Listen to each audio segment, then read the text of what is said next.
Hello, guys. First of all, sorry for such a long break. Now we will try to be regular. So, now without wasting much time, we will start from page 161. Up the front steps, up the marble staircase inside, and still Professor McGonagall didn't say a word to him. She wrenched opened doors and marched along corridors with Harry trotting miserably behind her. Maybe she was taking him to Dumbledore. He thought of Hagrid, expelled but allowed to stay on as gamekeeper. Perhaps he could be Hagrid's assistant. His stomach twisted as he imagined it, watching Ron and the other becoming wizards while he stumped around the grounds carrying Hagrid's bag. Professor McGonagall stopped outside the classroom. She opened the door and poked her head inside. Excuse me, Professor Flitwick, could I borrow wood for a moment? Wood? Thought Harry, bewildered. Was wood a cane she was going to use on him? But Wood turned out to be a person, a burly fifth year's boy who came out of Flitwick's class looking confused. Follow me, you two, said Professor McGonagall, and they marched on up the corridor, Wood looking curiously at Harry. In here.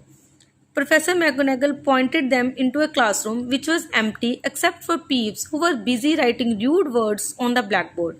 Out, Peeves, she barked. Peeves threw the chalk into a bin, which clanged loudly, and he swooped out, cursing. Professor McGonagall slammed the door behind him and turned to face the two boys. Potter, this is Oliver Wood. Wood, I have found you a seeker. Wood's expression changed from puzzlement to delight. Are you serious, Professor? Absolutely, said Professor McGonagall crisply. The boy is a natural. I have never seen anything like it. Was that your first time on a broomstick, Potter? Harry nodded silently. He didn't have a clue what was going on, but he didn't seem to be being expelled, and some of the feeling started coming back to his legs. He caught that thing in his hand after a 50-foot dive. Professor McGonagall told Wood, didn't even scratch himself. Charlie Weasley couldn't have done it. Wood was now looking as though all his dreams had come true at once. Ever seen a game of Quidditch, Potter? He asked excitedly. Wood's captain of the Gryffindor team, Professor McGonagall explained. He's just the built for a seeker too, said Wood, now walking around Harry and staring at him. Light, speedy, we will have to get him a decent broom, Professor. A Nimbus 2000 or a Clean Sweep 7, I would say. I shall speak to Professor Dumbledore and see if we can't bend the first year rule. Heaven knows, we need a better team than last year. Flattened in that last match by Slytherin, I couldn't look Severus Snape in the face for weeks. Professor McGonagall peered sternly over her glasses at Harry. I want to hear you are training hard, Potter, or I may change my mind about punishing you. Then she suddenly smiled. Your father would have been proud, she said. He was an excellent Quidditch player himself. You are joking. It was dinner time. Harry had just finished telling Ron what had happened when he had left the grounds with Professor McGonagall. Ron had a piece of steak and kidney pie halfway to his mouth, but he had forgotten all about it.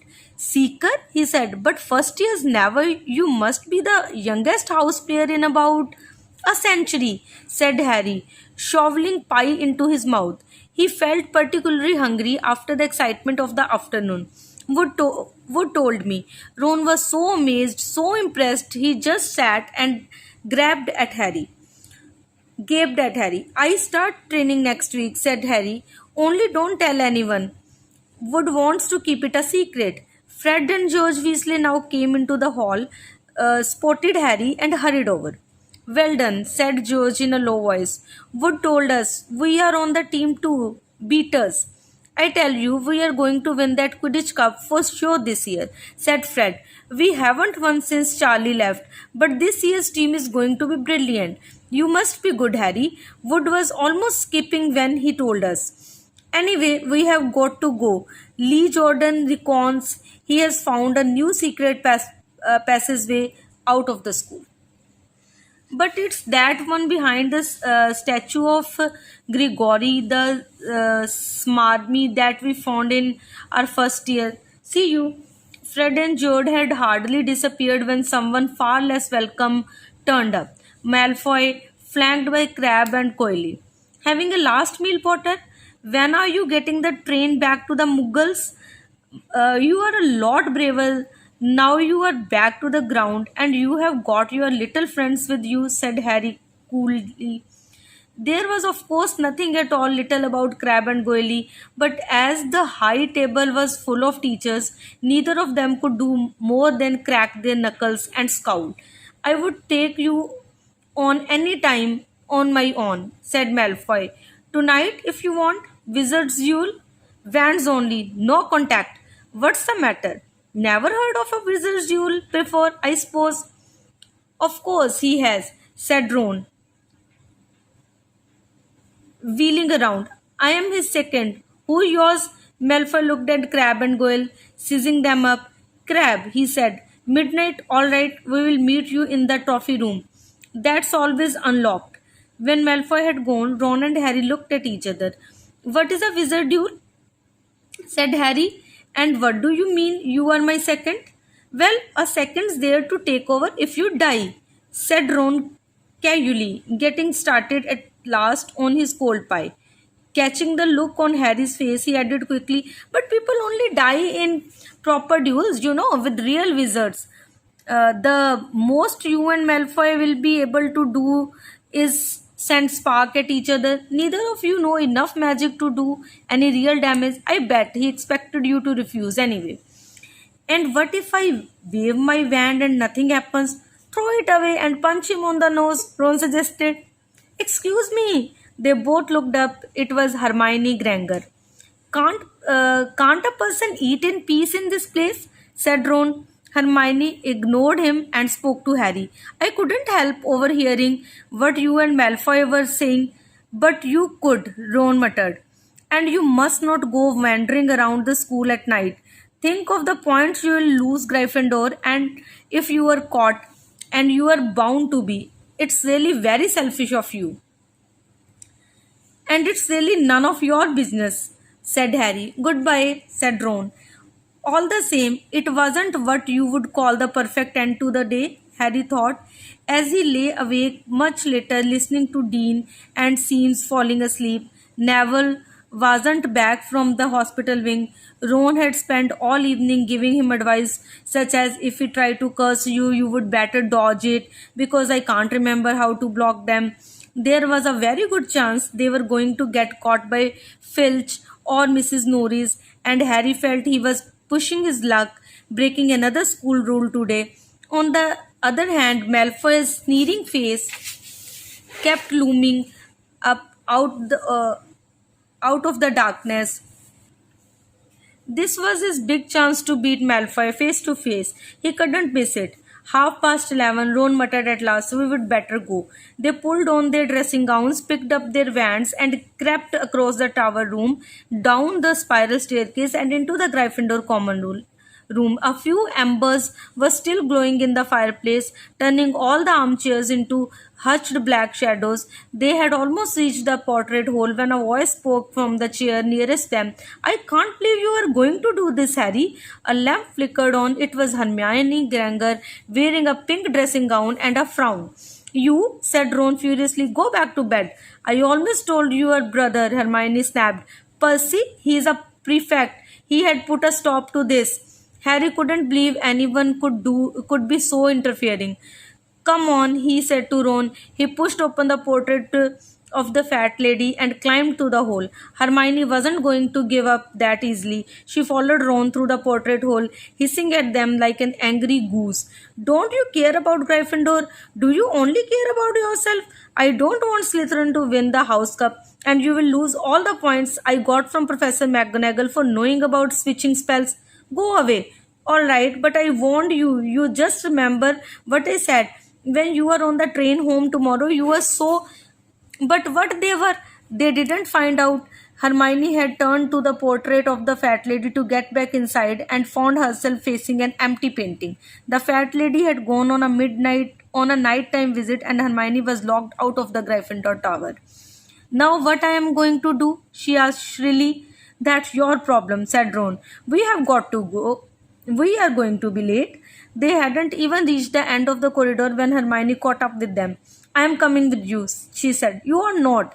Do you think I am going to stand out here and wait for Filth to catch me? If he finds all three of us, I will tell him the truth that I was trying to stop you, and you can back me up. You have got some nerve, said Ron loudly. Shut up, both of you, said Harry sharply. I heard something. It was a sort of snuffling. Mrs. Norris, breathed Ron, squinting through the dark. It wasn't Mrs. Norris, it was Neville. He was curled up on the floor, fast asleep, but jerked suddenly awake as they crept nearer. Thank goodness you found me. I have been out here for hours. I couldn't remember the new password to get into the bed. Keep your voice down, Neville. Neville, the password big snout, but it won't help you now. The fat lady's gone out somewhere. How your arm? Said Harry. Fine, said Neville, showing them. Madame Pomfrey mended it in about a minute. Good. Well, look, Neville, we have got to be somewhere. We will see you later. Don't leave me, said Neville, scrambling to his feet. I don't want to stay here alone. The bloody Baron's been past twice already. Ron looked at his watch and then glared furiously at Hermione and Neville.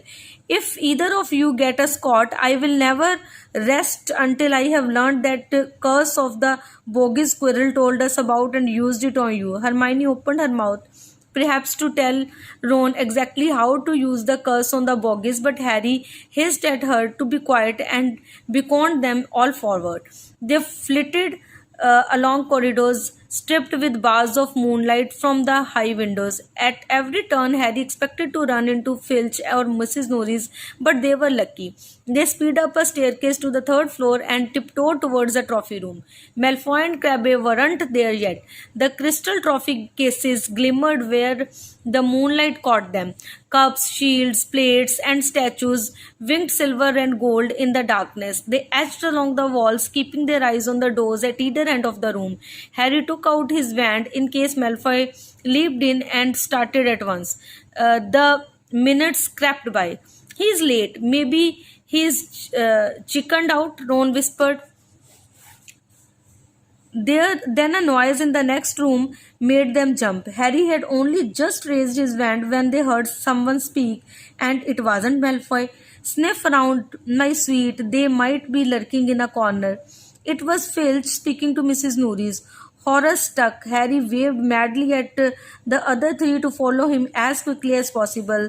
They scurried silently towards the door, away from Filch's voice. Neville's robes had barely whipped round the corner when they heard Filch enter the trophy room.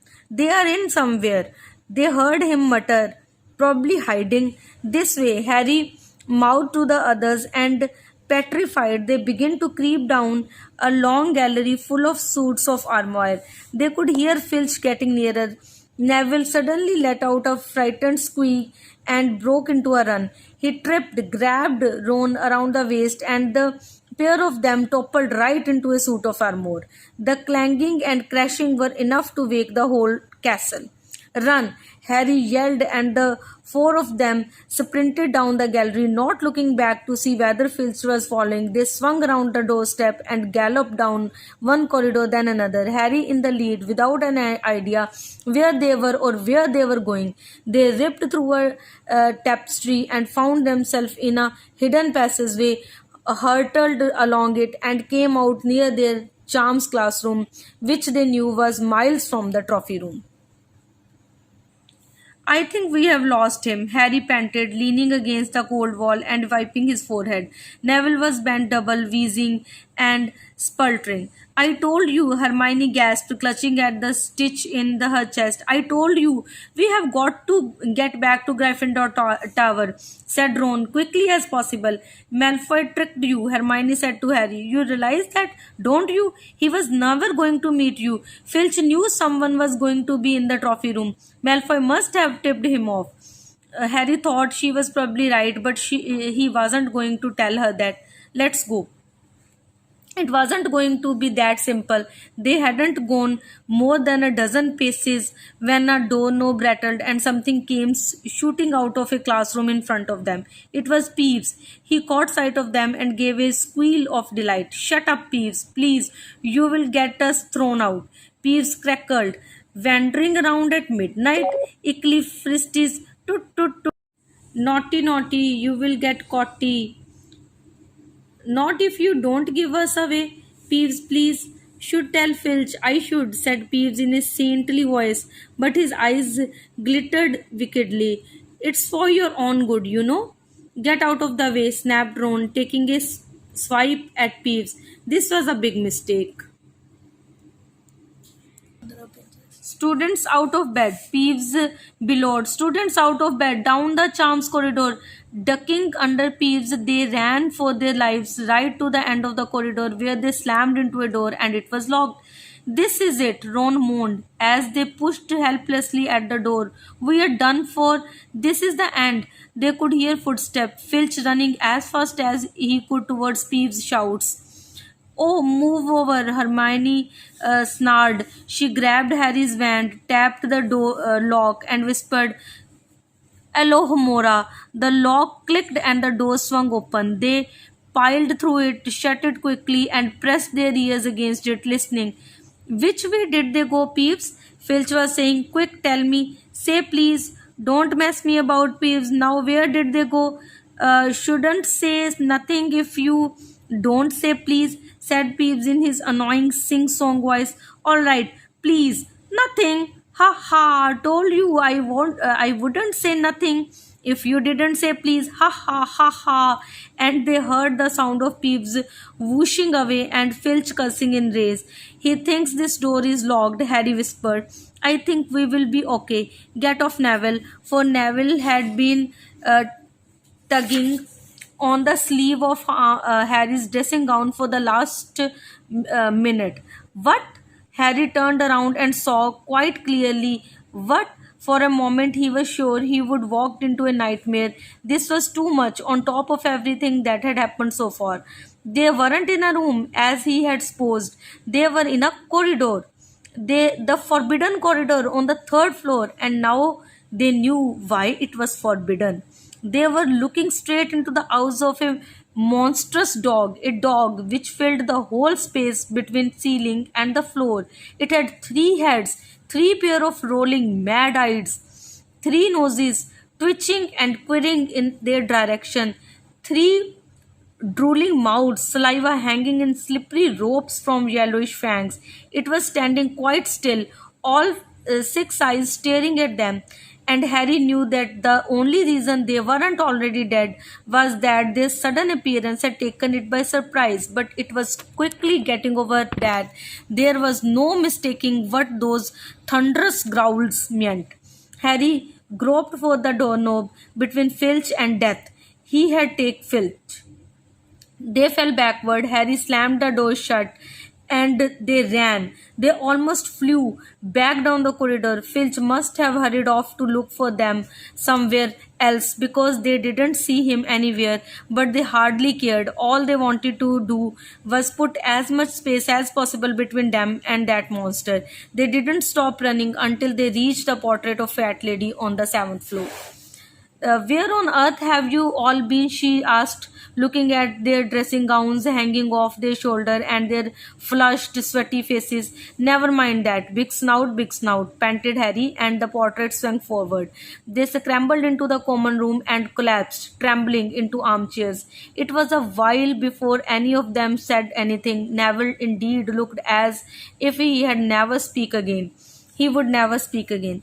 What do they think they are doing, keeping a thing like that locked up in a school, said Ron finally. "If any dog needs exercise, that one does." Hermione had got both her breath and her bad temper back again. "You don't use your eyes, and any of you, do you?" she snapped.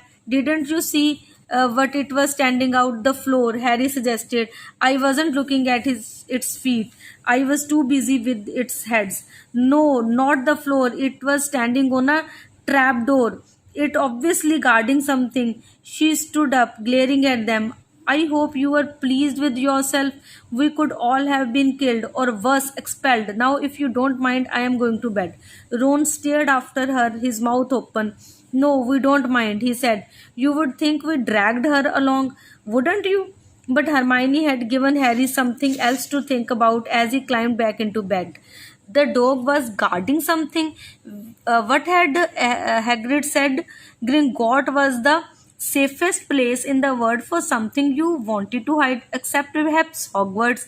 It looked as though Harry had found out where the grubby little package from Vault 713 was. Halloween. Malfoy couldn't believe his eyes when he saw that Harry and Ron were still at Hogwarts next day, looking tired but perfectly cheerful. Indeed, by next morning, Harry and Ron thought that meeting the three-headed dog had been an excellent adventure, and they were quite keen to have another one. In the meantime, Harry filled Ron in about the package that seemed to have been moved from Gringotts to Hogwarts, and they spent a lot of time wondering what could possibly needs such heavy protection. It's either really valuable or really dangerous, said Ron. Or both, said Harry. But as all they knew for sure about the mysterious object was that it was about 2 inches long, they didn't have much chance of guessing what it was without further clues. Neither Neville nor Hermione showed the slightest interest in what lay underneath the dog and the trapdoor. All Neville cared about was never going near the dog again. So, guys, here I am going to end today's reading. See you in the next video. Bye bye.